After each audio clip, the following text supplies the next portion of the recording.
Pioggia, ma soprattutto forti raffiche di vento hanno colpito il veneziano a partire dalle prime ore dell'alba. Oggi a Venezia il vento è talmente forte che, come vedete qui accanto a questo cestino, è pieno zeppo di ombrelli che si sono rotti.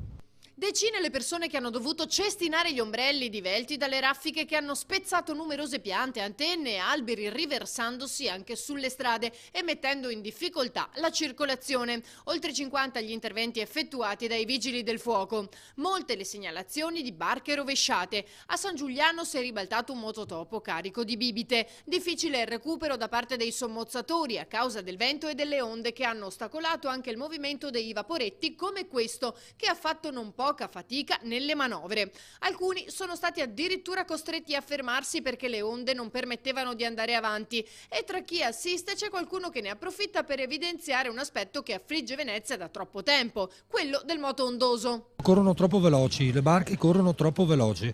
A Venezia la marea ha toccato alle 6,21 una massima di 81 cm, mentre a Chioggia alle 6,45 è arrivata a 121. Il vento continuerà anche nelle prossime ore, per questo il Centro Funzionale Decentrato della Protezione Civile Regionale ha dichiarato lo stato di attenzione fino alle 24 di mercoledì, in particolare nella costa centro-meridionale e pianura sudorientale. Il mare sarà da mosso a molto mosso per l'intera giornata di martedì. Netto miglioramento invece da mercoledì.